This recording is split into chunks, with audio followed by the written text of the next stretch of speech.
예, 저희가 지난 시간까지는 조금 이제 간단한 이제 전산 설계 컴퓨터를 사용을 함에 있어서 컴퓨터가 표현할 수 있는 숫자의 한계 때문에 가져갈 수밖에 없는 오차가 존재한다라는 것을 좀 이야기를 했습니다. 뭐 그렇게 어려운 내용이 아니었기 때문에 많은 분들이 쉽게 이해를 하셨을 것 같고요. 오늘 이제 제대로 나갈 내용은 이제 어떻게 보면 이제 본격적으로 컴퓨터한테 어떤 문제를 풀게 시킬 수 있는 알고리즘에 대해서 한번 이야기를 해보도록 하겠습니다. 예, 그래서 오늘 배우고자 하는 주된 핵심 내용은 이제 어떻게 보면은 예, 근을 찾는, 루트를 찾는 문제가 되겠습니다. 예, 근을 찾는다라고 하는 것은 이제 여러분도 어떻게 보면 문제를 푸는 거랑 이제 거의 이제 비슷하다고 생각이 드는데요. 이제 여러 가지 방법을 그 중에서 배울 텐데 오늘은 좀 간단하게 그래피컬리 찾을 수 있는 방법을 하나 배울 거고요. 그다음에 오늘 이제 인크리멘탈 서치 메소드라고 해가지고 어떻게 보면 컴퓨터가 이제 조금 뭔가 반복적인 방법을 통해 가지고 찾는 아주 간단한 방법을 배우겠습니다. 그다음에 이제 바이섹션 메소드라고 해서 특정 뭔가 이제 구간을 조금 선택을 한 다음에 그 구간 안에서 근을 좀 찾을 수 있는 아주 쉬운 방법에 대해서 배울 예정이 되겠습니다. 예, 이런 이제 방법에 대해서 이제 컴퓨터가 갖는 이제 사용하다 보니까 어떻게 보면 저희가 직접 손으로 푸는 거에 비해서 에러를 가져갈 수밖에 없습니다. 그렇다면 어느 정도의 에러를 항상 내포하고 있을지에 대해서 좀 정확하게 판별을 해야 되잖아요. 그래서 그걸 어떻게 해서 이제 디파인을 하는지에 대해서도 좀 간략하게 이야기를 해보도록 하겠습니다. 먼저 이제 근이라고 하는 건 뭐죠? 저희가 2차 방정식 혹은 3차 다항식 혹은 4차 다항식으로 된 것 이제 폴리노미얼 이퀘이션을 어떻게 함수는 0이다 라고 해서 이 0을 만족하게 할 수 있는 x를 찾는 게 지금까지 근을 찾는 방법이었습니다. 뭐 여러분들 이미 2차 다항식 같은 경우에는 뭐 근의 공식이라고 해서 그거에 대한 정확한 솔루션을 이미 알고 있습니다. 그래서 사실 뭐 컴퓨터한테도 이런 정확한 솔루션을 미리 입력을 해준다고 하면은 딱히 풀어보지 않더라도 바로 솔루션을 도출할 수가 있습니다. 근데 컴퓨터는 이미 이런 솔루션을 저희가 이미 입력을 해줄 수 있으면 상관없는데 3차 다항식 혹은 4차 다항식에 대해서 저희가 입력을 할 수 있는 정확한 솔루션 값을 모르고 있습니다. 그러다 보니까 이제 알고리즘적으로 이 0을 fx 이꼴 0을 성립하게 하는 이제 방법을 컴퓨터한테 학습을 시켜야 되는데요. 뭐 먼저 간단하게 어떠한 방법들이 있는지 잠깐 소개시켜 드리면은 그래프를 활용한 방법이 있습니다. 즉 함수를 한번 그려보면은 x축과 만나는 그 점이 바로 x 그 함수값이 0이 되게 하는 x값이 되겠습니다. 사실 뭐 그려볼 수만 있으면 눈으로 볼 수만 있으면은 대략적으로 알 수가 있긴 한데 이건 정말 대략적인 방법이기 때문에 정밀한 값을 알아낼 수가 없다라는 한계가 있습니다. 그 다음에 시행착오법 있습니다. 트라이얼 에러 메소드라고 해가지고 x에다 값을 여러 번 넣어보는 겁니다. 넣어봤을 때 여기가 0이 되면은 그 x가 이 함수의 근이라고 할 수 있기 때문에 이런 방법을 여러 번 반복하면 되는데 사실 컴퓨터는 이런 거 좀 잘할 수 있는데 문제는 이런 거는 공학적으로 조금 비효율적이다. 뭐 다른 말로는 없어 보이는 방법이 되겠습니다. 그래서 이제 이런 것들을 조금 더 뭔가 있어 보이는 방법으로 효율적인 방법으로 표현을 하는 게 수치기법이 된다라고 생각하시면 되겠습니다. 그래가지고 먼저 여러 가지 이제 방정식의 근과 혹은 최적화 문제를 찾을 때 저희가 이런 수치 해석 기법을 써가지고 근을 찾는 거가 많이 있는데요. 대표적으로 이제 보시면은 이제 최적화에서도 왜 이런 문제가 되냐라고 할 수도 있는데 이렇게 x축과 만나는 곳이 바로 저희가 근이라고도 할 수도 있습니다. 근데 이제 함수를 그려 보시면은 이렇게 특정 위치에서 맥시멈 혹은 미니멈을 갖는 이 위치도 정말 중요한 정보를 많이 주고 있습니다. 뭐 예를 들어서 그 시스템이 낼 수 있는 퍼포먼스의 최대치 혹은 그 시스템이 가장 안정화될 수 있는 위치 뭐 이런 것들에 대한 정보를 주다 보니까 이런 최대값, 최소값을 찾는 것도 정말 중요합니다. 근을 찾는 것만큼 이상으로 중요한데요. 또 사실 이런 게 특별하게 다른 건 아니고요. 이 함수를 저희가 미분을 할 수가 있다고 하면은 함수의 근을 찾자라는 것은 함수가 0과 만나는 위치를 찾자는 건데 미분을 해서 이 위치가 0이 되는 지점은 바로 맥시멈 혹은 미니멈 둘 중에 하나를 갖는다라는 건 저희가 조금 잘 알고 있습니다. 물론 꼭 최대 최소가 되지 않는다라는 것도 알고 있긴 하지만은, 즉 미분된 함수의 형태를 알고 있다고 하면은 그 함수의 근을 찾는 문제가 바로 최대 최소값을 찾는 문제랑 동치이기 때문에 저희가 이제 근을 찾는 거를 먼저 조금 더 자세하게 들여다보도록 하겠습니다. 그래서 먼저 근을 찾는 방법, 첫 번째 가장 간단한 방법은, 간단하다기보다는 이제 여러 가지 방법이 있는데요. 구간법이라는 게 조금 있습니다. 구간법이라고 하는 것은 뭐냐면은, 어떤 해를 찾기 위해서 나는 이 해를 찾기 위한 구간을 정해서 그 구간 안에서만 좀 찾아가겠다라는 뜻이 되겠습니다. 그래서 먼저 조금 간단한 예제가 필요해서 낙하 속도를 구하는 문제를 하나 갖고 와봤습니다. 뭐 미분 방정식으로는 시간에 따른 속도, 이거 뭐죠? 가속도죠. 가속도라는 것은 사실은 F는 ma에서 온 거고요. 중력을 받고 있습니다. 어떤 물체는 당연한 거겠지만은 중력을 받고 있고요. 중력 플러스 이 떨어지게 되면 그 반대 방향으로 공기 저항을 받다 보니까 그 공기 저항의 항력 계수에다가 속도의 제곱에 반비례한다라는 이런 관계를 가질 수밖에 없는데요. 이거를 갖다가 양변을 다 m으로 질량으로 나눠줘서 나온 식이 다음과 같이 되겠습니다. 물론 처음에 낙하 속도를 구해야 되기 때문에 뭐 당연한 거겠지만은 초기에 이니셜 벨로시티는 주셔야겠죠. 보통 낙하할 땐 정지되어 있는 상태로 낙하할 거니까 초기에서의 속도는 0이다 라는 값을 주시게 되면은 다음과 같은 솔루션을 도출할 수가 있습니다. 뭐 이런 것들 어떻게 풀어야 되냐 이런 고민하실 수도 있는데요. 이런 거 공학 수학 시간에 이미 배우셨습니다. 모양이 이렇게 되어 있긴 하지만은 다르게 들여다보시게 되면 뭐죠? V 프라임은 는 G 마이너스 어떤 상수, 그러니까 상수 알파라고 좀 바꾸겠습니다. V 제곱인데요.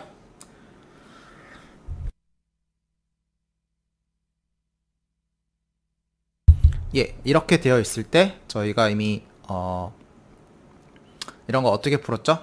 y 닷 플러스 알파 y의 제곱 g, 이런 모양 보시니까 공학 수학 시간에 ODE 선형 상미분 방정식 푸실 때 여러 번 하셨죠? 물론 이제 여기 제곱이 들어가 있기 때문에 조금 푸는데 조금 까다롭긴 합니다. 저희는 이 제곱이 없는 형태를 주로 풀었을 거고요. 근데 어쨌거나 그런 기법을 사용을 하시게 되면 이런 솔루션이 나온다라고 좀 생각을 하겠습니다. 그래가지고 문제 살짝 보시면은 사람이 떨어지는데 어떤 0.25의 항력 개수가 있고요. 주어진 속도가 4초 후에 낙하 속도가 36m/s를 초과하지 않게 하는 질량이 궁금하다라고 얘기를 하고 있습니다. 즉 무슨 말일까요? 저희가 떨어질 때 속도랑 이쪽의 속도가는 36m/s를 초과하지 않는 뭐 이런 식을 갖다가 표현을 할 수 있습니다. 물론 이제 앞에서랑 달리 이제 보통은 이쪽이 모르는 V, 아웃풋, 다른 값들은 다 인풋이 돼야 되는데요. 이번엔 저희가 질량을 모르기 때문에 이 함수는 질량으로 갖다가 표현을 해주게 되겠고요. 그래서 이 관계 는은 0을 만족하게 되는 m을 찾겠다라는 건데, 여기서 v는 사실 뭐 36m/s 초과하지 않겠고 항력 개수는 0.25 들어가겠고요. 뭐 중력은 당연히 9.81 너무나도 잘 알고 있을 거고, 나머지들은 다 모르겠고요. 그 다음에 시간 t는 4초 후라고 했기 때문에 t가 4가 들어가면 되겠죠. 즉 여기에는 좀 복잡한 m에 대한 식으로 표현이 되겠고요. 그 m이 적절하게 바뀌어주시면서 여기는 0을 만족할 수가 있다라는 것을 뭐 이미 다들 쉽게 알고 있을 겁니다. 근데 이런 것들을 조금 표현하기 전에 이제 함수가 내재적이냐 외재적이냐라는 말을 조금 표현을 안 할 수가 없는데요. 먼저 보시면은 첫 번째, 우리가 함수가 똑같은 함수인데요. 이쪽도 사실 똑같은 함수였는데 이렇게 정확하게 우리가 구하고자 하는 거, 여기서는 속도가 몰랐습니다. 모르는 거라서요 unknown이라고 하겠고요. 나머지들은 다 알고 있는 애들이라고 하겠습니다. 이렇게 알 수 있는 값과 모르는 값이 정확하게 구분이 되어 있는 형태가 explicit라고 해서 외재적이다 라고 표현을 하고 있고요. 여기 아까 우리 뭐였죠? m 빼고 다 알고 있었죠. 근데 여기를 m은 이라고 해서 정리를 조금 하실 수 있으신가요? 조금 여기 탄젠트, 하이퍼볼릭 탄젠트 안에도 m이 존재하고 밖에도 m이 존재하다 보니까 한쪽으로 m을 몰아서 표현하기가 정말 어렵습니다. 근데 이런 경우에는 바로 함수가 implicit, 내재적으로 표현되어 있다라고도 표현을 하고 있습니다. 사실은 이제 외재적인 경우랑 내재적인 경우는 문제를 푸는 데 있어서 들어가는 노력이 조금 달라지거든요. 외재적으로 되어 있는 거는 이쪽은 다 아니까 값만 넣고 딱 계산하면 끝. 아주 편합니다. 하지만은 이쪽은 다른 값을 넣어도 m을 저희가 m이 얼마가 궁금한데 이 m을 구해내는데 조금 많은 노력이 필요할 수가 있다라는 것을 기억을 해주셨으면 좋겠습니다. 그래서 어떻게 보면 함수를 최대한 외재적, explicit하게 표현할 수가 있으면은 가장 쉽게 풀 수 있겠고요. 이제 대부분의 경우는 그 explicit하게 표현되지가 않기 때문에 이제 어쩔 수 없이 이제 내재적, implicit하게 표현을 할 텐데요. 이때도 저희가 이제 여러 컴퓨터한테 어떤 알고리즘을 적용을 하면은 저 함수는 0을 만족하는 변수, 값을 찾아낼 수 있게 하는 게 저희가 이번 시간에 배우고자 하는 것의 주된 목표가 되겠습니다. 그래서 먼저 이제 뭐 계속 뜸을 들이고 있는데 그래프를 이용해서 한번 그려보겠습니다. 그래서 먼저 그래프를 그리려면 어떻게 해야 될까요? 그래서 먼저 질량을 그래프적으로 해서 이제 정근법적으로 이제 뭐 구해 보자라고 표현을 하는데 뭐 그려봐야겠죠. 어쩔 수 없죠. 그래서 어떻게 했을까요? 예, 먼저 함수가 어쩔 수 없이 임플리시티하게 되어 있습니다. 그래서 함수가 저는 이제 f라고 정의를 해놓고 이게 는 0이 되면 참 좋겠는데 는 0이 되는지 안 되는지를 알 수가 없습니다. 왜? 저희가 m을 기준으로 explicit하게 외재적으로 표현이 안 되기 때문에 그냥 다 한번 값을 다 넣어봤습니다. 물론 m 질량이란 걸 빼고는 값이 정해져 있죠. 이건 매트랩을 똑같이 하는 방법이고요. 주피터 노트북이라고 해서 요새 좀 머신러닝이랑 이런 게 딥러닝이 많은 사람들이 하다 보니까 파이썬 기반의 코드를 많이 하는데 그때 이제 GUI, 이제 그래픽할 유저 인터페이스라고 해서 조금 그런 코드들은 이제 텍스트만 열심히 쳐야 되는데 그 결과를 바로바로 볼 수 있게 하려고 이런 주피터 노트북이라는 프로그램을 씁니다. 저도 이거를 매트랩에도 적용을 해서 좀 같이 쓴 거고요. 사실 매트랩이랑 결과는 똑같습니다. 해주고 보시면은 뭐 CLC clear all, 전 시작하기 전에 항상 CLC 화면에 있는 걸 다 지워버리고 clear all 하면은 그 안에 뭐 매트랩을 실행하시면 변수들이 조금 저장이 되어 있는데 그 변수들도 다 지운 다음에 새롭게 시작을 하겠다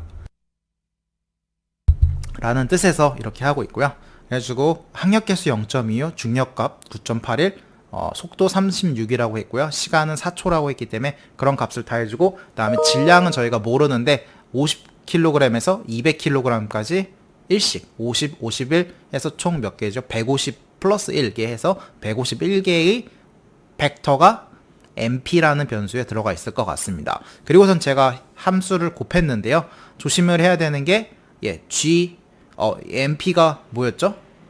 벡터였죠. 그렇기 때문에 벡터 곱이 진행이 될 거라는 거 기억을 해주셔야죠. 물론 스칼라랑 벡터를 곱하시게 되면은 스칼라가 벡터 안으로 하나하나 들어가고 나누기도 뭐 상관없습니다. 그래서 이쪽은 그 다음에 sqrt는 뭐죠? 루트를 씌우겠다라는 뜻이 되겠죠. 그래서 뭐 sqrt 함수까지 채웠고요. 그 다음에 뒤에도 보니까 똑같이 했는데 여기 점 나누기라는 걸 제가 표현을 했습니다. 왜 그러냐면은 이 mp라고 하는 질량 자체가 스칼라가 아니라 지금 벡터로 표현이 되어 있다 보니까 벡터를 나눈다라는 표현은 없습니다. 그렇기 때문에 뭐죠? 그냥 이 값이 역수로 요소마다 g랑 d랑 곱해져서 그 값이 안으로 들어갔으면 좋겠다. 매트랩에서는 그 개별 요소에 적용을 한다라고 해서 점 곱하기, 점 나누기를 갖다 표현을 하고 있고요. 그렇기 때문에 이런 나누기를 하셔도 나누기가 벡터 형태로 유지가 되겠고 루트 씌우셔서 나오시고 벡터에다가 스칼라 t 곱하는 건 큰 문제 없죠. 그 다음에 탄젠트 하이퍼볼릭을 구하신 다음에 문제는 뭐죠? 이쪽에 벡터가 있고 이쪽에 벡터가 있는데 두 개를 곱해야 되는 상황입니다. 근데 저희가 벡터 곱하기 하면은 뭐가 나와야 되죠? 모양에 따라서 곱해지는 게 안 될 수가 있죠. 그렇기 때문에 뭐 트랜스포즈를 한다 뭐 이런 것들도 있었는데 그게 아니라 저희가 원하는 건 사실은 요소가 곱해지는 결과를 원하는 거니까 점 곱하기가 필요하다라는 뜻이었죠. 뭐 지금 이 말이 이해가 안 가시는 부분들이 있으실 것 같은데요. 저희가 곱하기를 하면은 벡터의 곱하기는 내적 혹은 외적이 있지만은 그게 아니라 나는 이 요소랑 이 요소가 곱해진 결과가 필요한 거지 뭐 이런 우리가 내적이라든지 외적이 필요했던 건 아니죠. 얘랑 곱해져야 되기 때문에 이럴 때 저희는 곱하기 기호에다가 점을 하시게 되면 요소랑 그 해당하는 똑같은 요소 엘레멘트 위치에 있는 애들끼리 곱하기나 혹은 나누기가 되는 거가 되겠습니다. 그래서 그렇게 하니까 뭐 여기도 또 그 마지막에 벡터가 나오고요. 벡터 빼기 v는 뭐죠? 스칼라 36이기 때문에 뭐죠? 그 요소마다 다 36씩 빼주겠죠? 그래가지고 빼주면은 뭐 0이 나온다 라고 생각을 하시면 되겠습니다. 그래서 최종적으로 나온 게 뭐가 되죠? 스칼라가 아니라 벡터가 나오겠습니다. 물론 50에서 200이 들어갈 때 사용됐던 사이즈니까 151/1이라는 벡터가 나올 것 같고요. 그래서 그것을 플러스를 했습니다. X값은 질량 50에서 200까지 1씩 증가한 거, FB는 50을 넣었을 때부터 200을 넣었을 때 값을 하나씩 변화줄 때 나오는 151/1 벡터, 151/1, 151/1의 벡터가 똑같기 때문에 플러스를 그려지는데요. 먼저 질량은 50부터 200까지고요. 그때 넣었던 값 하나하나들이 모든 데이터 포인트들이 쭉쭉쭉 찍히면서 이렇게 플랫이 연결된 플랫이 그려지겠습니다. 해주고 뭐 그리드 온이라고 하면 이런 격자가 조금 보조선이 그려지는 명령어가 되겠습니다. 그래서 이렇게 보니까 어땠어요? 저희가 이 함수가 는 0이 되는 위치가 중요하다고 했었죠? 함수 값이 0이 되는 위치가 이쯤에 있기 때문에 여기서 만나는 것 같습니다. 그래서 이걸 쭉 내려보니까 어때요? 한 140 몇 킬로그램 정도가 되면은 함수 값이 0이 되는 것을 확인할 수 있기 때문에 우리가 원했던 함수의 값의 솔루션은 대략 이 정도가 될 것 같고요. 저는 그 값을 145kg이지 않을까라고 예측을 해봤습니다. 이게 바로 그래프를 이용해서 해를 찾는 방법이 되겠고요. 정말 값을 넣어보니까 거의 0에 근접한 값이 나오죠. 그렇기 때문에 잘 찾았습니다. 그래서 이거를 조금 어떻게 해봐야 될까요? 정말 질량에다가 반대로 145를 넣어준 다음에 시간을 갖다가 한번 구해보고 싶었었습니다. 그래서 봤더니만 시간값이 어떻게 나온다? 36.0456이기 때문에 36초가 살짝 넘어갔을 때 값과 비슷하니까 이거 145kg보다 살짝 작으면은 36초를 안 했을 때 그 정도 값이 나올 수 있다라는 것도 뭐 조금 확인이 될 수 있겠죠. 근데 이렇게 눈으로 대충 보다 보니까 에러가 많이 발생을 하죠. 이거는 뭐죠? 모델의 에러가 아니라 제 인간 휴먼 에러죠. 그렇기 때문에 컴퓨터한테는 이런 방법은 별로 좋은 방법이 되지 않겠습니다. 그래서 이제 근데 이렇게 그래프를 이용을 하게 되면은 뭐 너무나도 좋은 게 근이 있는지 없는지를 눈으로 바로 캐치를 할 수가 있습니다. 그래서 보시는 것처럼 이렇게 되면 근이 하나도 없는 경우, 이런 그래프 X축과 만나는 게 하나면 한 개의 근을 만나는 경우, 그 다음에 뭐 이렇게 만나면 두 개가 있다. 뭐 여기는 근이 세 개나 존재한다는 것을 놓치지 않고 바로 캐치를 할 수가 있다라는 아주 큰 장점이 있습니다. 대신 단점은 뭘까요? 이 함수를 다 그려주는 게 사실은 큰일이죠. 그렇기 때문에 우리가 이 그래프를 얻기 위해서 노력이 들어갈 수가 있는 거죠. 사실은 컴퓨터가 뭐 저희가 몇 개 명령문을 안 쳐도 그려지긴 했지만은 저희가 만약에 손으로 그려야 된다고 하면 어떨까요? 아까 질량이 50일 때, 51일 때, 뭐 200일 때 값을 막 150포인트를 다 짝짝짝짝짝짝 찍어가지고 그려봐야 되잖아요. 그렇기 때문에 이런 그래프를 이용하는 방식은 사실은 좀 비효율적이다, 좀 없어 보이는 방법이 된다라고 생각을 해주셨으면 좋겠습니다. 그리고 사실 이 그래프를 이용을 하게 되면은 사실 이렇게 중근인 경우, 그 다음에 함수가 불연속인 것들에 대해서도 뭐 쉽게 캐치를 할 수 있다라는 장점도 있지만은 이 장점을 다 뭉개버릴 만큼의 어큐러시 측면에서 좋은 방법은 아니다.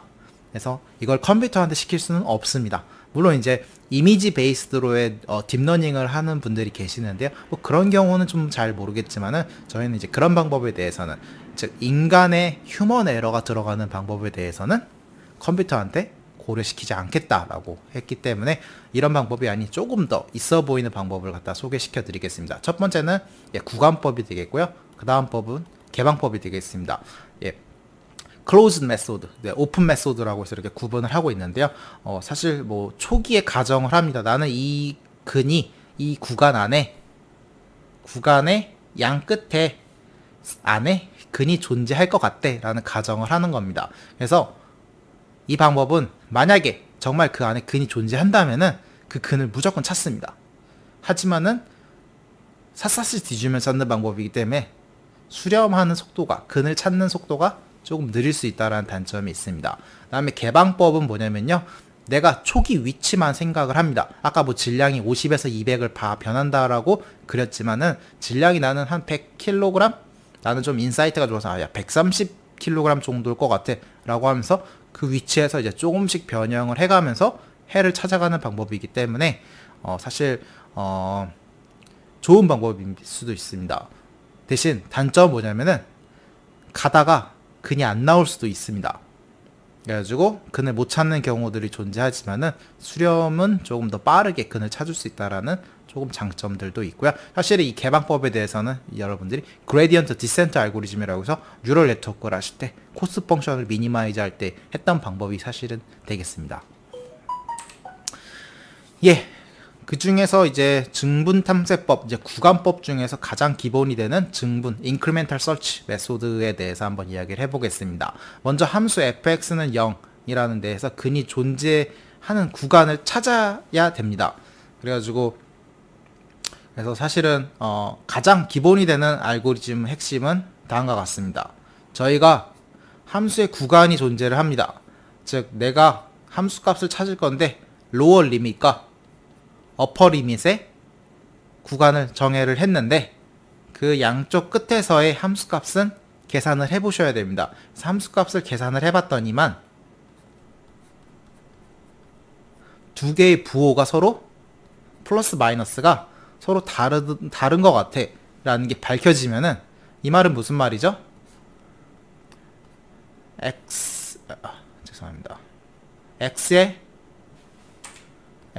로어 리밋과 x의 어퍼 리밋에서 함수값이 한쪽은 플러스고 한쪽은 마이너스라는 소리는 뭐죠? 이 함수는 연속적이다 라고 하면은 어쩔 수 없이 분명히 0인 지점을 지날 수밖에 없습니다. 뭐 이런 거는 이제 저희가 중간값 정리 같은 데에서도 이제 많이 봤던 방법인데요.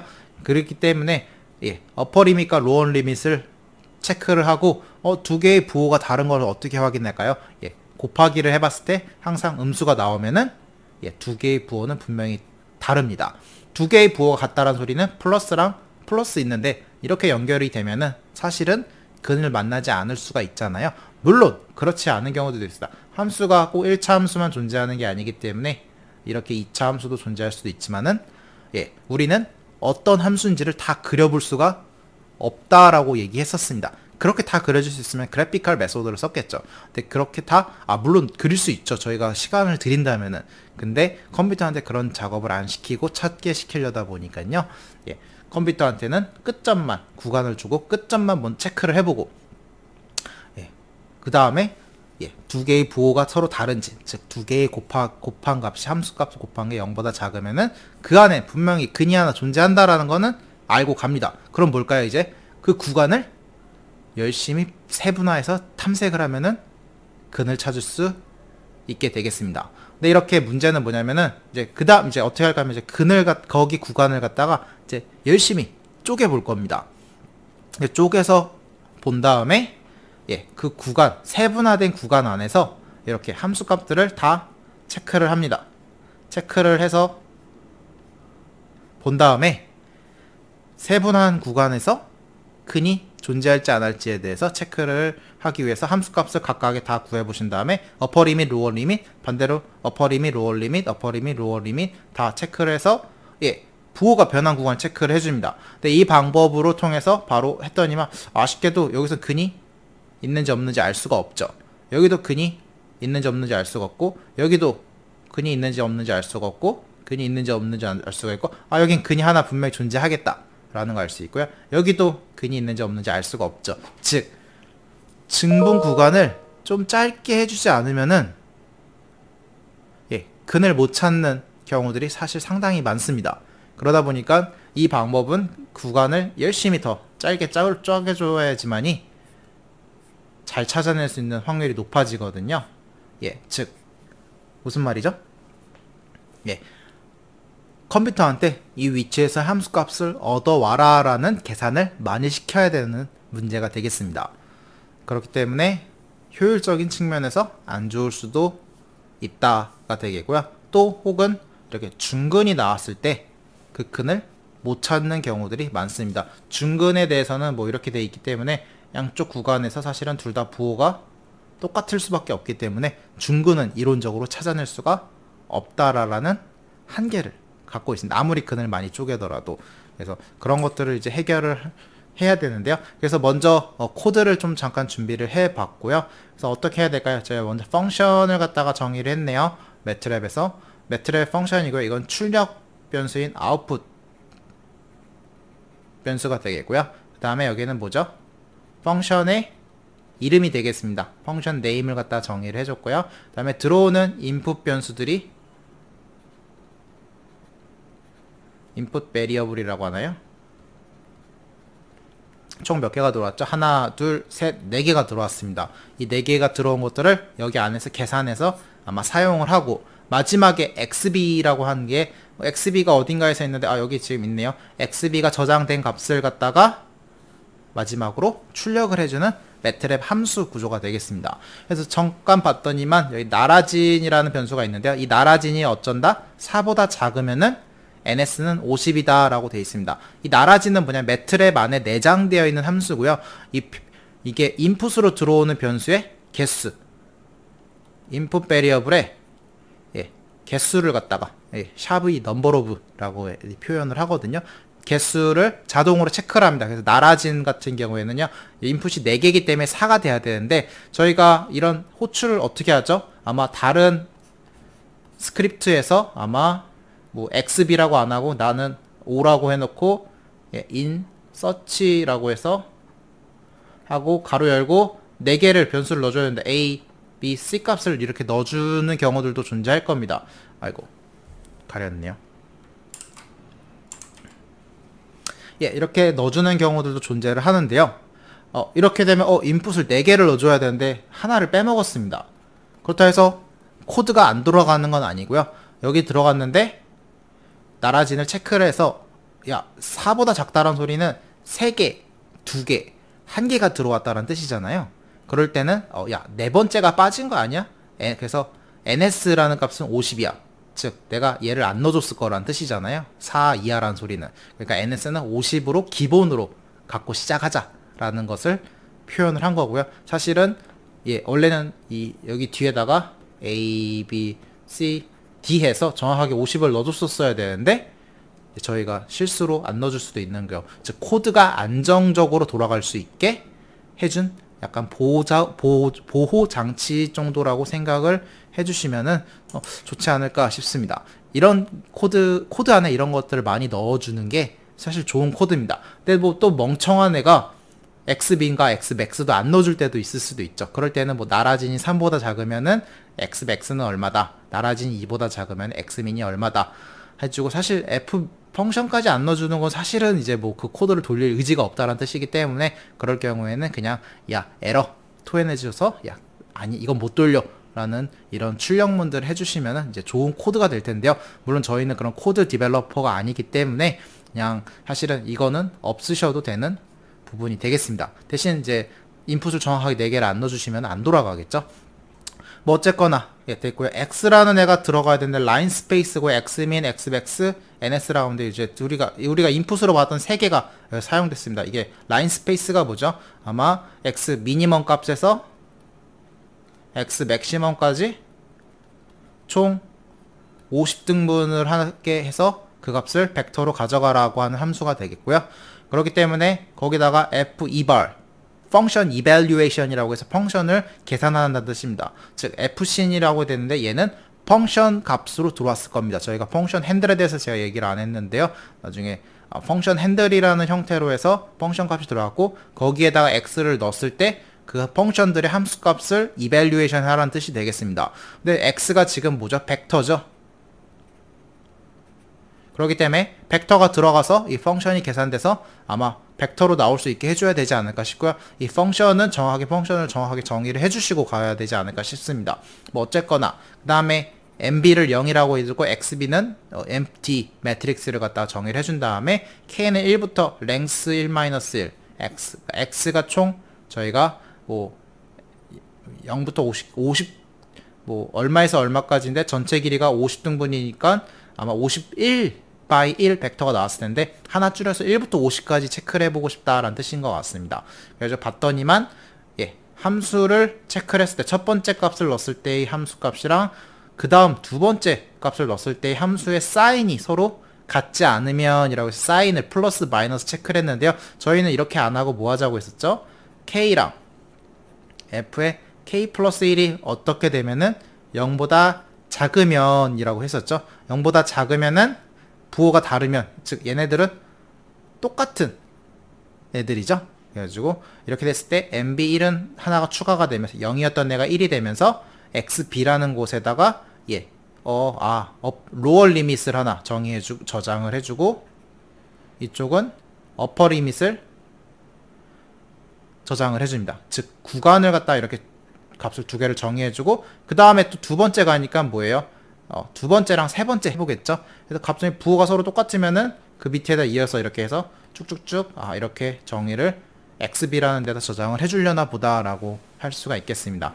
그래가지고 뭐 이게 아무것도 없으면은 그냥 no bracket found, 그 다음 check interval or increased ns라고 해서 야 너가 준 대로는 구간에는 해가 없어. 인터벌이 너무 클 수도 있고 구간이 잘못된 걸 수도 있으니까 그걸 조절해라 라는 에러 문구를 토해주고요. 그렇지 않고 뭐죠?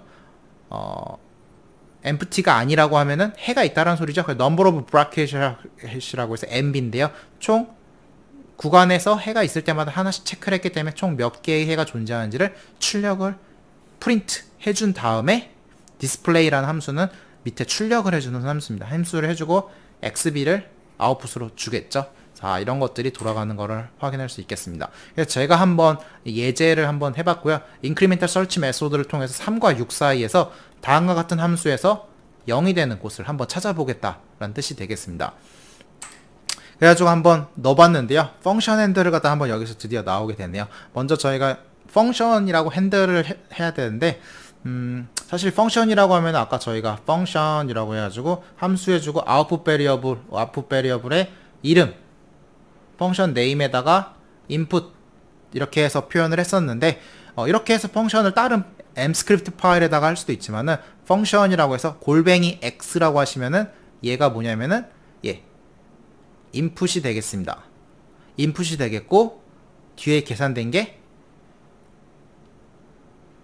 아웃풋이 되는 형태가 되겠고요. 이 펑션은 특정한 값을 갖고 있지 않습니다. 왜냐하면 아직 인풋이 들어오지 않았기 때문에 그냥 펑션 핸들이라고 해가지고 펑션을 다루겠다라는 뜻이 되겠고 뭐 만약에 펑션에다가 여기다가 만약에 0을 넣어주시면은 sin 10x 0 10 0이니까 코사인은 0이면 0이고 코사인은 1이죠.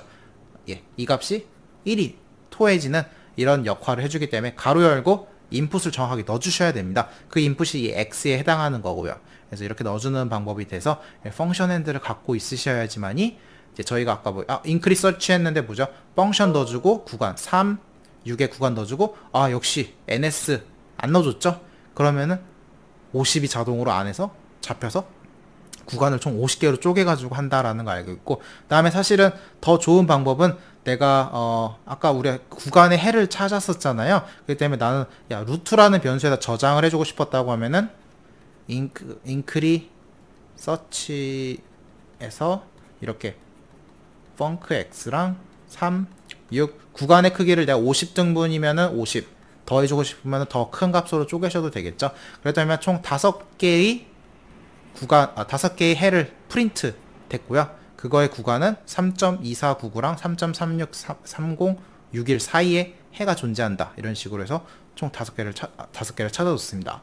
그래서 잠깐 보시게 되면은 인크리스 서치를 갖다가 제가 이번에 100등분으로 좀 늘려봤습니다. 그랬더니만 9개가 나왔습니다. 그래서 구간이 좀 더 다양해졌는데요. 이게 왜 그런가 잠깐 그래프를 한번 그려봤습니다. 저희가 아까 펑션이라고 했던 애는 뭐였죠? 사인의 10x랑 마이너스 코사인의 몇 x였죠? 플러스의 코사인 3x였죠? 얘를 갖다가 한번 그려보고 싶어가지고 3부터 6까지 넣어서 한번 값을 그려봤고요. 플러스를 했는데 3부터 6까지 펑션도 3부터 6까지 b는 블루 칼라고요. 대시바 그 다음에 3부터 6까지 0부터 3부터 6까지 해서 여기 레드에 닿다. 그래서 점선을 갖다 한번 그려봤는데요. 보시면 여기 근 하나 둘, 셋, 넷, 다섯. 구간이 아까 50등분 했을 때는 이 5개를 찾은 건데 여기 잠깐 보시면 어때요? 이거 살짝 눈으로 봤을 때 0을 지난 건가요? 되게 애매하죠. 여기도 사실 그렇죠. 근데 중근이 아니라 여기는 좀 확대해서 보면은 0, 빨간색보다 파란색이 살짝 밑에 나온 게 느껴지거든요. 즉 여기에 근이 하나, 두 개가 더 추가됐고요. 여기도 똑같습니다. 하나, 두 개가 더 추가돼서 총 9개의 근을 갖는 시스템이 되었었습니다. 그러다 보니까 구간을 많이 안 쪼개면은 찾을 수 없다라는 단점이 존재하고요. 그 다음에 이 구간법을 썼다 보니까 해를 정확하게 찾은 게 아니라 근이 이 둘 사이에 존재해. 즉 뭐예요? 아무리 봐도 0.03 정도의 구간의 크기를 얘기해주고 있죠. 즉 구간의 크기가 이 정도 되기 때문에 이 정도의 에러가 내포가 되고 있습니다. 그래서 좀 아쉽게도 정확한 값을 찾을 수는 없다라는 좀 아쉽지만은 그래도 그 구간의 근이 구간만 잘 쪼개지면 아주 쉽게 찾을 수 있다는 방법이 되겠습니다. 그래가지고 아까 제가 말씀드린 것을 그래픽칼로 보시게 되면은 50등분을 쪼개시게 되면은 다음과 같이 근이 5개 찾아지겠고요. 얘를 한 100개로 등분하시게 되면 총 9개를 찾을 수 있다라는 뜻이 되겠습니다. 근데 이렇게 인크리멘탈 설치 메소드 같은 경우에는 그 설정한 구간의 모든 구간을 균등하게 잘라가지고 찾다 보니까 이제 근이 찾아질 때도 있고 혹은 안 찾아질 때도 있고 또 그 다음에 너무 많은 해를 찾아야 되는 단점이 있습니다. 근데 이번에 바이섹션 메소드 같은 경우에는요, 증분 탐색법에서 조금 알고리즘 갖고 오지만은 필요 없는 부분은 계산을 좀 많이 줄일 수 있는 방법이 되겠고요. 정말 그 안에 근이 존재한다면 정말 하나는 찾아낼 수 있습니다. 대신 이 방법은 아까처럼 근을 여러 개 찾는 거에는 적용을 할 수가 없고요. 그 구간 안에 정말 근이 하나만 존재한다라는 가정하에 하나만 냅다 찾는 방법이 되겠습니다. 그래가지고 조금 한번 살짝 보시면 어떤 메소드냐면요, 그림이 좀 필요해서 다음 장으로 바로 넘어왔습니다. 그래서 먼저 보시면은 우리가 50에서 아까 얼마였죠? 200 사이에서 근을 찾겠다라는 뜻인데요. 근을 찾게 되시면은 중간을 갖다가 딱 자릅니다. 얼마가 돼야 되죠? 50, 250의 반대니까 125가 되죠. 즉 여기가 첫 번째 로어 리밋이 되고 여기가 첫 번째 어퍼 리밋이 되겠습니다. 그래 놓고서는 그에서 값의 부호를 체크를 합니다. 둘 다 마이너스이기 때문에 어떻죠? 이 안에는 근이 존재하지 않는다라는 걸 확인할 수가 있죠. 그 다음에 이쪽을 200을 체크를 해보시면은 여긴 새로운 로어 리밋이 되고 여긴 새로운 어퍼 리밋이 되겠는데요. 두 개 함수 값을 비교를 해보니까 하나는 마이너스 하나는 플러스이기 때문에 이 안에 근이 존재한다라는 걸 확실히 알 수 있죠. 즉 뭐예요? 이쪽은 더 이상 쪼개서 볼 필요가 없고 이쪽만 더 보겠다는 소리입니다. 그럼 어떻게 할까요? 그 둘 사이에 중간인 곳을 또 잘라냅니다. 325의 반대니까 아마 100 얼마일까요? 170 잠깐만요. 계산기가 제가 없어서 325의 반절을 하니까 162.5가 되겠습니다. 162.5를 잠깐 보시게 되면은 어떻게 되죠? 그 함수 값이 플러스입니다. 즉 뭐죠? 마이너스 플러스인데 그는 이쪽에 존재하겠죠? 그런 식으로 여기를 또 반절 자릅니다. 그 다음에 하니까 이제 슬슬 고민이 되는데 대충 한 130 얼마 정도 되지 않을까 싶은데요. 40 정도가 추가됐으니까 140 얼마 정도가 될 텐데요. 그 중간 값에서 부호를 체크하니까 마이너스가 됐습니다. 마이너스에는 근이 없을 거고 이쪽에 근이 존재하지 않겠느냐, 이런 식으로 해서 구간의 반절을 잘라가면서 특정 위치를 찾아가는 방법이 되겠습니다. 이렇게 하면 어떻게 될까요? 처음 시작할 때 분명히 첫 구간에서 사실은 50이랑 200 사이에 부호가 마이너스 플러스라는 걸 확인을 하고 근이 분명히 하나 존재한다는 걸 확인을 했으면은 무조건 그 구분을 하나 찾아 들어갈 수 있고요. 아까 인크리멘탈 서치 메소드에 비해서 계산하는 양 자체는 확 줄어들겠습니다. 그리고 우리가 이 방법의 이터레이션을 많이 가져가면 가져갈수록 그 구간의 크기가 줄어들기 때문에 아까 인크리멘탈 설치 메소드보다 그 구간의 크기를 조금 더 내로우하게 가져가서 얇게 가져가서 오차가 적은 구간을 찾아낼 수 있다라는 장점이 있겠습니다. 그래가지고 마지막으로 근을 찾으시게 되면은 기존의 전의 구간 값이랑 새로운 데서 현재 값으로 상대 오차죠. 상대 오차인데 근데 이게 뭐예요? 근사 상대 오차죠. 저희가 참값을 모르기 때문에 첫 번째 스텝에서는 이 근사 상대 오차를 구할 수가 없죠. 무조건 두 번째 스텝, 첫 번째 스텝과 두 번째 스텝 값을 알을 때부터 구할 수 있다는 단점이지만, 이 근사 상대 오차로 우리가 특정 크리테리아보다 작아지면은 이 계산을 반복을 그만하겠다라는 판단 기준을 갖고 있겠습니다.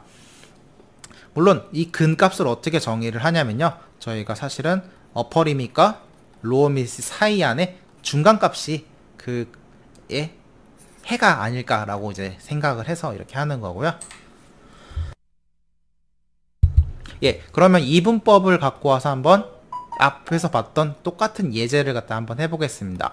예, 사람의 질량을 구하는 번지 점프 문제가 되겠는데요. 4초 후에 36m/s를 넘지 않아야 되겠고요. 근사 오차가 한 0.5% 이내로 됐었으면 좋겠습니다. 그래서 얘를 갖다 하고 학력 개수는 그대로 0.25랑 중력 과소는 9.81을 가정을 해가지고 한번 해볼 텐데요. 어떻게 해야 될까요? 먼저 체크를 해봐야겠죠. 우리가 구간을 크게 50과 200을 갖다가 값을 넣어보셔서 함수값이 플러스랑 마이너스가 되는지를 확인을 한번 해보셔야 되겠고요.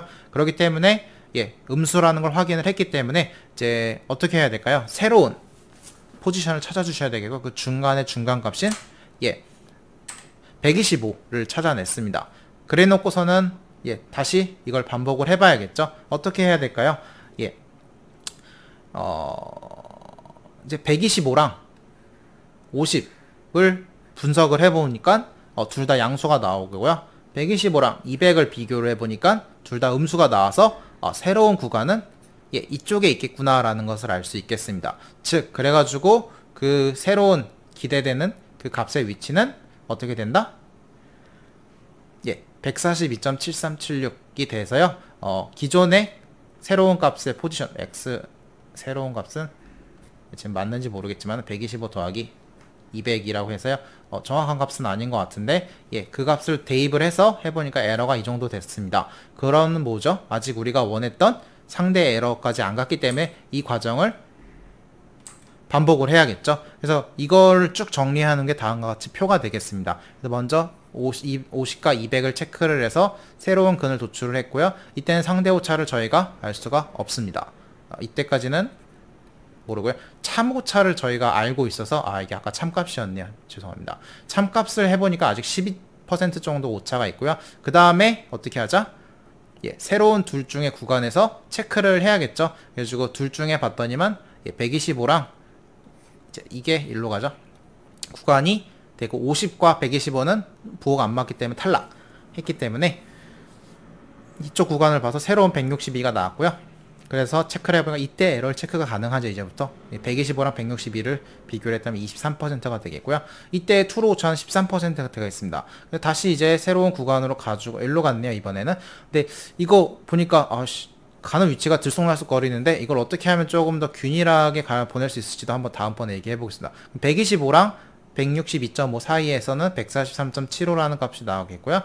두 개를 비교해보니까 상대 오차는 다음과 같이 좀 줄었고, 트루 오차가 갑자기 뭔가 좀 갑자기 확 줄었네요. 멈춰도 될 것 같은데 라고 생각이 들었는데, 어쨌거나 계속 가보겠습니다. 이번엔 또 일로 갔네요. 이쪽으로 갔습니다. 그래서 두 개를 비교해 보니까 똑같이 새로운 근을 찾았고요. 그 다음에 60% 정도로 줄어들었고, 이번엔 다시 참오차가 조금 증가를 했습니다. 그래서 뭐 그렇구나 라고 좀 가정했고, 그 다음에 134가 어디로 가는지 봤더니 이번에는 또 왼쪽으로 가네요. 그래가지고 여기에 들어가 있어서 둘 사이에서 중간값을 취한 다음에 에러를 봤더니만 둘 사이의 에러는 줄어들었고요. 이번엔 좀 줄어들었네요. 그래서 아마 이런 방법을 갖다가 쭉 반복을 하시게 되면은 해보니까 어때요? 이렇게 해서 근사오차는 계속 줄어들고 있고요. 참오차는 줄었다가 늘었다가 줄었다가 여기 살짝 늘죠. 이런 뭔가 이상한 경향을 보여주고 있습니다. 그럼 먼저 좀 두 가지로 얘기를 해야 될 것 같은데요.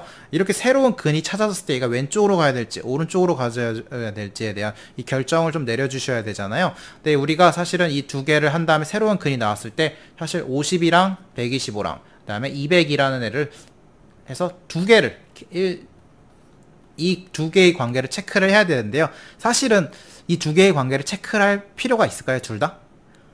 엄밀하게는 하나만 체크를 하셔도 됩니다. 즉 무슨 말이냐면은 얘 두 개 값이 둘 다 마이너스면은요, 당연한 거겠지만 이쪽은 당연히 플러스가 됩니다. 왜? 우리가 애초에 시작할 때 마이너스 플러스를 보고 갔기 때문에 중간에 둘 다, 셋 다 마이너스 마이너스 마이너스인 경우가 존재를 할 수가 없습니다. 이론적으로. 그렇기 때문에 한쪽만 체크를 하신 다음에 어떻게 할까요? 야, 둘 다 양수야? 그럼 뭐예요? 야, 이쪽을 선택해.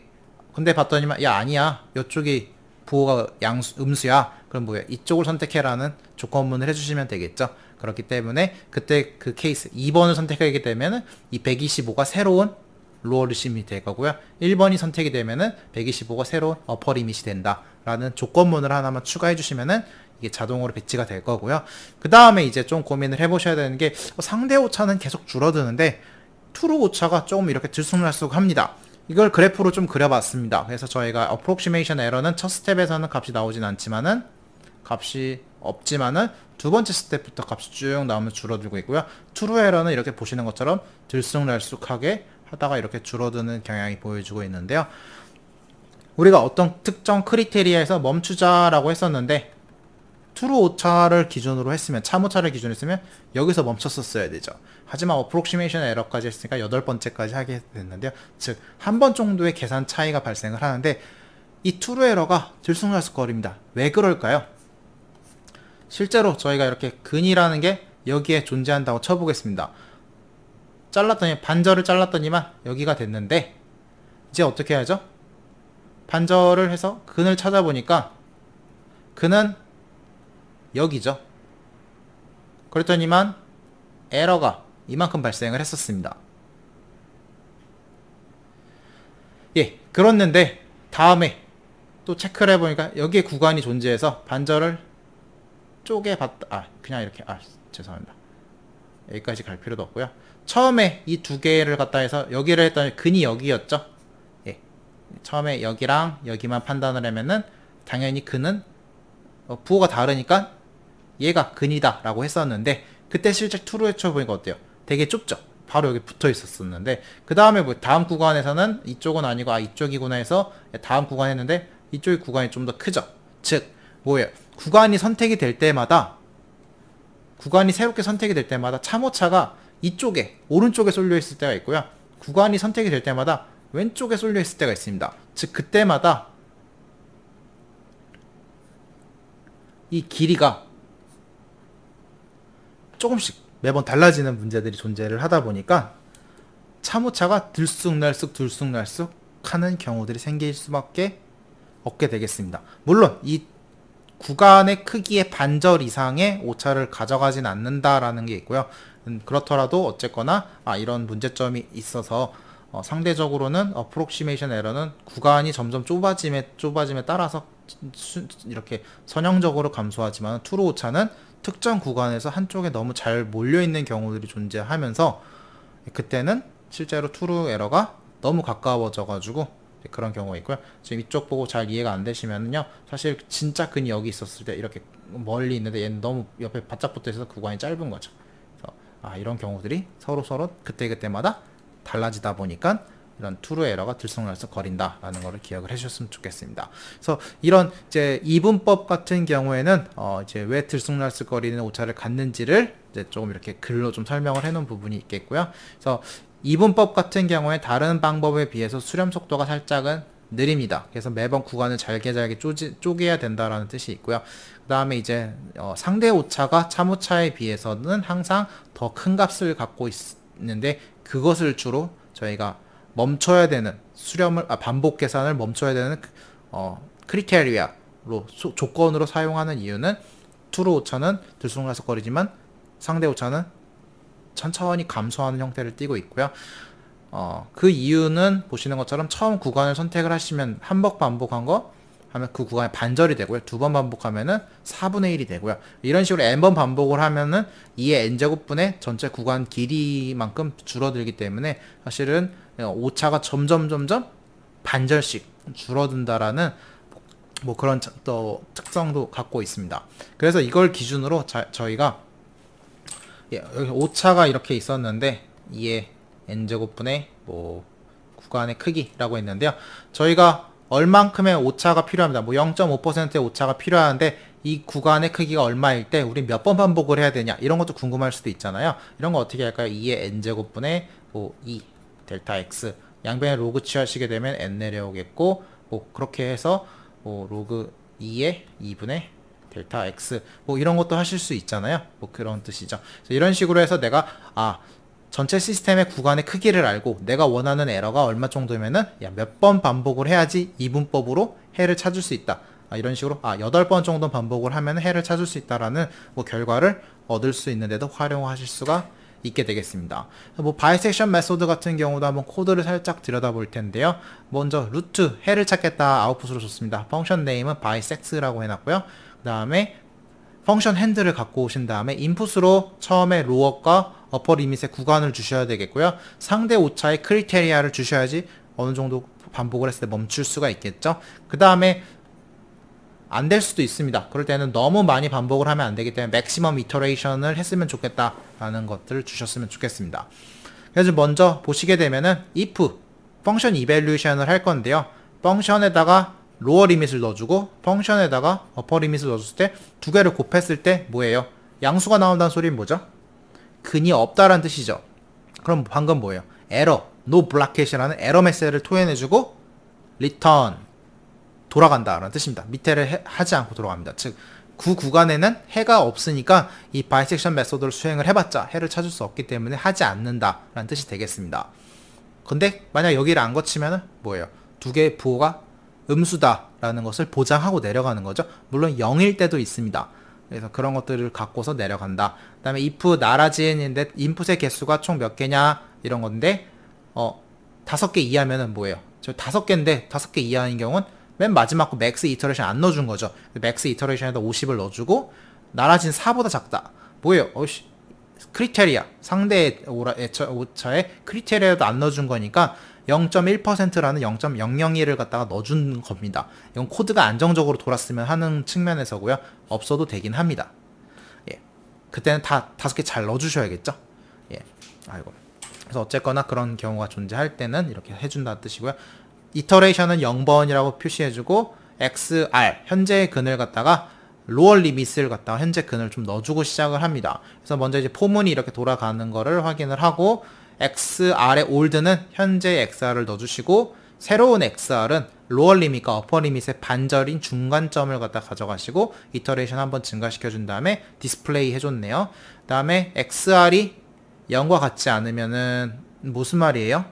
예, 0과 같지 않다라는 걸 왜 해야 하냐면 상대 에러를 갖다 계산을 조금 해야 되는데 상대 에러의 분모가 0이면은 에러를 구할 수가 없잖아요. 그때 에러를 좀 피하려고 이렇게 좀 안정적으로 좀 해놨습니다. 그 다음에 테스트 펑션 이밸류에이션 현재의 함수 값의 로어 리밋과 현재 함수의 어퍼 리밋을 넣었을 때 두 개의 값을 곱해보니까 이 함수 값이 0보다 작으면 음수니까 이때 근이 존재하는 거고 양수면은 근이 존재하지 않는 거죠. 그 다음에 그렇지 않으면 뭐예요? 테스트가 남은 거는 0일 때죠. else라는 뜻은. 그래서 이런 세 가지 조건에 대해서 한번 얘기를 해보는 건데요. 왜 세 가지 조건에 대해서 얘기하냐면은 저희가 아까 양수라고 했지만은 0인 경우도 있습니다. 즉 로어 리밋과 어퍼 리밋의 함수 값을 두 개를 곱했더니만 0이 나왔대요. 이 말은 무슨 말이야? 둘 중에 하나가 0이란 소리죠. 그럼 뭐예요? 우리가 찾고자 하는 근이 얘랑 얘 둘 중에 하나인 거죠. 예, 그걸 알고 있는 거죠. 그렇기 때문에 이제 더 이상 계산할 필요가 없는 거죠. 그래서 뭐 그런 것들이 좀 있습니다. 그래서 그 케이스를 갖다 좀 고려를 하려고 한 거고요. 그래서 이미 나왔으면은 상대 에러가 0이다. 구했다. 끝났다를 토해 주려고 한 겁니다. 그래서 만약에 음수면은 뭐예요? 이쪽 구간에 있는 거죠. 저희 아까 그래서 뭐라고 했었죠? 이게 로어 리밋, 그 다음에 어퍼 리밋이고 새로운 XR이었는데 구간이 어떻게 하자? 누굴 봤어요? 로어랑 새로운 근을 갖다 비교를 했습니다. 이 두 개가 음수란 소리는 뭐예요? 여기에 근이 존재한다는 소리죠. 그럼 어떻게 해요? 여기 새로운 점을 찾아서 이 XR이 뭐가 된다고 했었죠? 새로운 어퍼 리밋이 되셔야 되죠. 그렇기 때문에 XU는 XR이 된다라는 뜻이고요. 근데 만약에 양수면 어때요?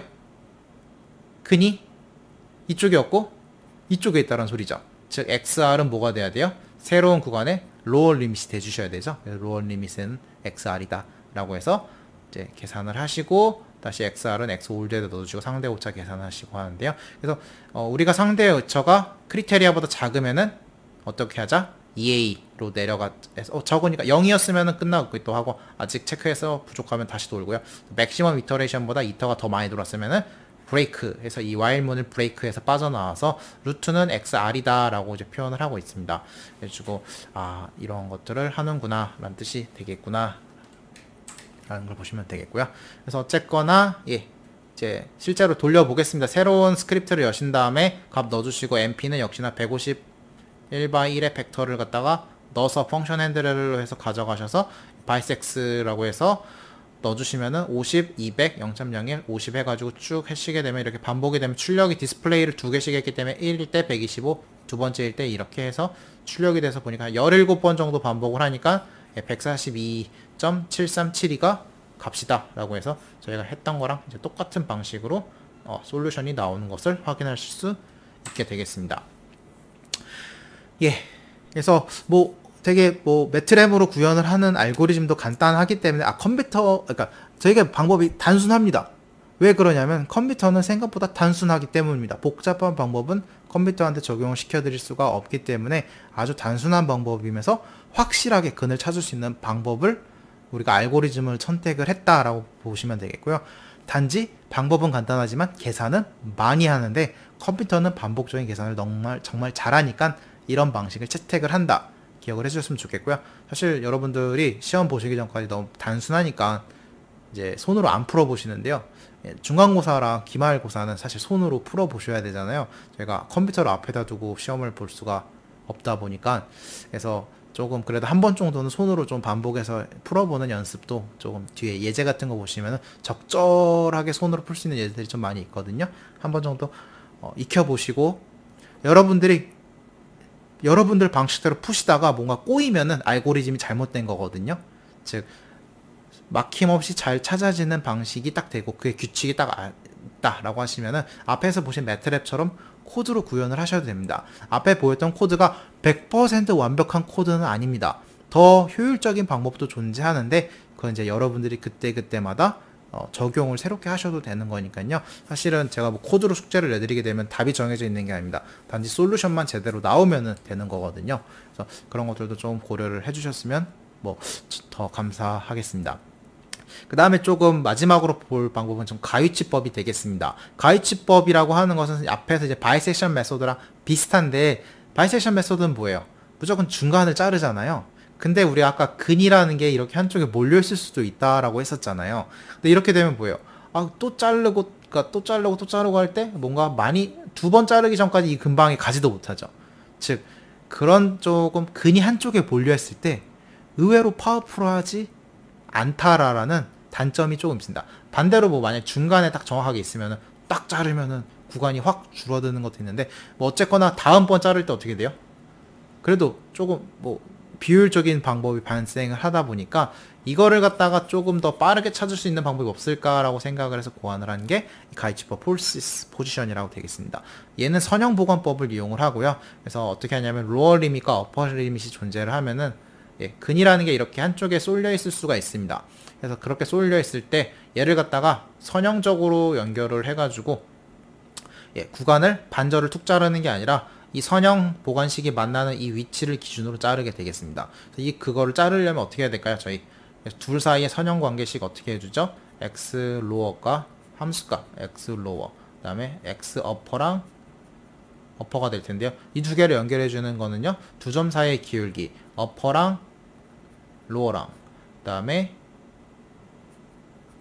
어퍼랑 로어의 함수값이 기울기죠. y는 기울기 플러스 뭐죠? 자, 지금 제가 까먹어가지고 잘 모르겠는데 그렇다면 어떻게 해야 될까요? 우리가 x에다가 뭘 넣죠? x에다가 로어를 넣으면은 함수값 로어가 나와야겠죠? 그래서 이거를 여기 x에 로어가 되면 이제 b를 갖다가 구하시게 되면은 이거를 통째로 빼주시면 되겠죠? 그래가지고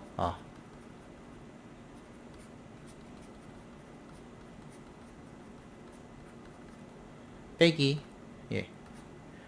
이렇게 되네.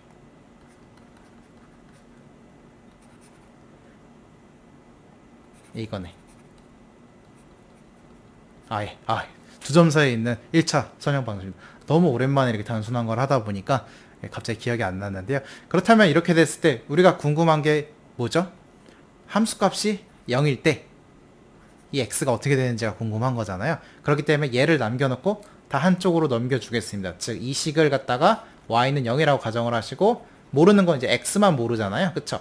x는으로 정리를 한 게 다음과 같이 정리가 되겠습니다. 여기서 x는이 우리가 궁금했던 근일 거라는 가정으로 하기 때문에 xr이라고 표현을 해줬고요. 그래서 xu 빼기 fxl 마이너스 xu fu xl 마이너스 xu 이렇게 표현이 되겠습니다. 그래서 이렇게 해서 저희가 구간의 근을 갖다가 새로운 근 위치를 찾을 때는 이런 방식을 이거를 그대로 적용을 해서 찾는다라고 보시면 되겠습니다. 뭐 비슷한데 사실 저희가 앞에서는 xr이라는 것을 그냥 간단하게 이거 평균 두 점의 평균 위치를 했다고 하면은 여기는 조금 더 복잡한 방법을 쓰긴 했지만 사실 이 함수값들은 이미 계산을 하죠. 플러스인지 마이너스인지 그 판별을 할 때 계산을 하기 때문에 이 가위치법에 생각보다 의외로 추가로 계산 노드가 들어가는 편은 아닙니다. 그래가지고 한번 보시게 되면은 이거를 찾은 방법 뭐 닮은 꼴 삼각형법을 써가지고 뭐 저렇게 해서 뭐 찾았다라고 표현을 하는데요. 뭐 예를 들어서 여기서는 필요 없고 이렇게 하게 되면은 이 삼각형의 닮은 꼴, 즉 이거 대 이거는 이거 대 이거다 라고 해서 xr과 xu, xr과 xl 뭐 이거의 비율, 그래서 xr분의 xu는 0부터 함수의 fxl이고 여기 함수의 fx의 u잖아요. 이거의 기호는 0이랑 뺀 거라서 이렇게 해서 뭐 이렇게 정리해서 풀었다. xr을 뭐 이렇게 정리해서 풀었다라고 하는데요. 전 아까 뭐였죠? 그냥 두 사이 선형식을 하신 다음에 함수가 0이 되는 위치에 해당하는 xr을 구하는 방법으로도 계산을 했습니다. 그래서 이렇게 하시게 되면은 장점이 뭐냐면 새로운 근의 위치를 찾으실 때 이제 여기가 됐죠. 원래는 중간을 똥 찾았어야 되는데 이런 위치를 찾게 됐기 때문에 여기랑 여기를 비교하는 좋은 방법이 되겠는데요. 물론 뭐 남는 구간은 이쪽이 남죠. 왜냐면은 아니네요. 죄송합니다. 네. xr을 찾았고요. 그때 함수값을 찾아보시면 여기죠. 그래서 두 개 비교해 보면 여기는 부호가 똑같고요. 이쪽이니까 이쪽 구간이 살아남을 텐데요. 뭐 구간의 크기가 사실 이분법보다는 오히려 더 크게 남아버렸죠. 그래서 가끔 안 좋을 때도 있는데요. 구간의 크기가 만약에 이쪽이 살아남았다면 어땠을까요? 구간의 크기가 확 줄어들 수 있죠. 그래서 그런 장점이 조금 있어서 좀 가이치법을 쓰고 있습니다. 그래서 항상 이분법에 비해서 좋은 성능을 내는 건 아니지만은 특정한 경우에는 이분법보다는 구간을 확 줄일 수 있어서 계산 숫자가 확 줄어들지 않겠느냐라고 해서 저희가 주로 쓰고 있고요. 뭐 아까 뭐 가이치법에서 조금 더 이어서 나가시게 되면 정리를 해서 보면 뭐 이렇게 나온다라는 건데요. 뭐 그렇게 어려운 내용은 아니니까 넘어가겠습니다. 그래서 가이치법을 이용해서 한번 예제를 똑같이 한번 풀어보겠습니다. 그래서 어퍼 리밋과 로어 리밋, 그 다음에 그에 해당하는 함수값들을 계산을 해야 되죠. 왜냐면 부호를 체크를 해서 마이너스 플러스인지 확인을 해야지 들어갈 수 있잖아요. 그래서 확인을 한 다음에 새로운 근의 위치는 앞에서 봤던 그 식을 함수로 만들어 주시고서는 계산을 하시면은 176이 되겠습니다. 2로 오차는 23.5%가 되겠고요. 그 다음에 한번 다시 반복을 해야겠죠. 그래서 50과 176, 176과 176과 200을 체크를 해봐야 되는데요. 뭐 50을 넣었을 때는 모르겠지만 176을 넣었을 때는 당연히 양수기 때문에 두 개의 부호가 다르니까 이쪽을 선택을 해주겠죠. 그래서 선택을 해주신 다음에 이제 당연한 거지만은 새로운 점을 찾아주시고, 그래서 앞에서 봤던 얘랑 얘의 에러는 상대 오차는 8.6%고요. 참오차는 13%, 뭐 140 얼마 이미 알고 있잖아요. 그런 식으로 해서 반복을 해서 하겠습니다. 그래서 보시면은 이분법으로 반복을 한 거랑 가이치법으로 반복을 했을 때 새롭게 찾아지는 근의 위치가 조금씩은 많이 차이가 있습니다. 그래서 보시면은 상대 오차는 사실 100%라고 여기 표현이 되면 안 되죠. 33%부터 쭉 천천히 줄어드는데요. 어때요? 가이치법은 줄어드는 에러가 초반부터 크고 했는데 좀 많이 줄어들지가 않죠. 오히려. 그래서 가끔 안 좋습니다. 오히려 안 좋을 수도 있는데요. 이렇게 왜 안 좋냐라고 표현을 하면은요. 이렇게 함수가 이런 꼴을 띄고 있으면은요. 얘를 서로 선형 보관을 했을 때 만나는 위치가 버려지는 구간이 더 적는 경우가 있습니다. 그래가지고 보시는 것처럼은 이게 구간의 한쪽 끝점에 고정된 한쪽 방향으로만 수렴되는 경우들이 존재를 해서 이렇게 뭔가 지수적으로 증가하는 함수에 대해서는 사실 이 가이치법이 잘 작동을 하지 않는다라는 이제 조금 단점이 있는데요. 사실 이건 단점 아닌 단점인데 꼭 그렇지만은 않습니다. 그래서 뭐 예를 들어서 이 모양이 거꾸로 반대인 경우는요. 어떻게 될까요?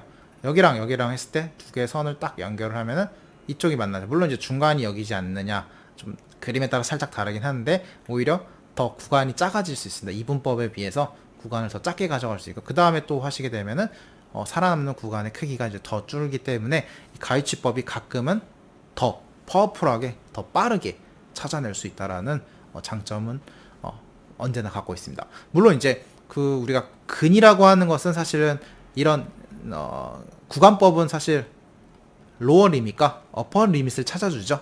그래서 그 근을 찾으실 때는 뭐 당연한 거겠지만 뭐 중간값을 찾아야 된다거나, 혹은 여기서 가이치법은 조금 뭐 로어 리밋에다 뭐 뒤에 이렇게 해서 그 구간 그렇게 찾죠. 그래서 그렇게 근을 찾는 방법이 좀 다를 수 있다라는 것만 기억을 해주시게 되면은 이게 뭔가 조금 어쨌거나 100% 찾을 수 있다라는 좀 장점은 있습니다. 그래서 어쨌거나 이런 가이치법도 사실은 이렇게 천천히 가긴 하지만 천천히 가긴 갑니다.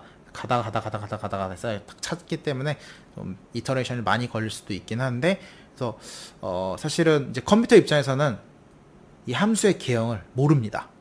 그 함수 값만 딱 그 위치에서 함수 값을 알지. 여러분들이, 저도 가끔 헷갈릴 때 있는데 컴퓨터 왜 이것도 못해? 라고 할 수도 있는데, 착각을 하시면 안 되는 게, 컴퓨터는 함수를 저장해 갖고 있지 않습니다. 즉 아날리티컬 솔루션, 저희가 fx는 뭐 ax 제곱 플러스 bx 플러스 c를 갖고 있는 게 아니라요, 저희는 그 특정 x에다가 특정 값을 한번 넣어줬을 때 그 y라는 값을 그 상수로만 갖고 있다라고 기억을 해주셔서, 컴퓨터는 이 사이를 모르고 이 값만, 이 위치에서 값만 알고 있고요. 그러다 보니까 또 한번 중간을 찾아서 값을 체크를 해보고, 체크만 해서 이 사이에 그냥 근이 존재하는구나를 아는 거지, 이것을 정확하게 모르고요. 물론 이 함수 값을 구할 때는 우리가 함수의 모양을 알아가지고 거기에 적절하게 값을 넣어서 계산을 해오잖아요. 그거는 넣어서 갖고 오는 거고, 컴퓨터는 그 전체 모양을 모른다라는 가정으로 조금 기억을 해주셨으면 좋겠습니다. 제가 이 말을 하는 게, 저도 처음 공부할 때 이거 뭐 다 그려지고 아는데 이게 왜 모를다라고 할까라고 하는데, 컴퓨터의 입장에서는 컴퓨터에는 이렇게 저장되어 있지 않고요, 함수 값을 매번 따로 호출을 해오기만 하는 겁니다. 그래서 컴퓨터는 함수를 이해를 하고 있지 않다라는 가정을 조금 해주셨으면 좋겠고요. 그래서 컴퓨터는 함수의 특정 부분 하나하나 숫자 값을 가져오면서 그 함수에 해당하는 근을 찾는, 어떻게 함수를 조금씩 이해해 가는 거죠. 그래서 이렇게 이해를 해간다라는 거고요. 함수로서 작용하는 부분은 사를 따로 독립적으로 있다라는 걸로 기억을 해주셨으면 좋겠습니다. 그래서 먼저 간단하게 5장까지도 뭐 그렇게 어렵지 않게 좀 빨리 지나왔고요. 오늘 강의는 아마 여기까지 진행을 하면 될 것 같습니다. 그래서 오늘 강의는 여기서 마치도록 하겠고요. 모두들 다음 시간에 이어서 뵙도록 하겠습니다. 수고하셨습니다.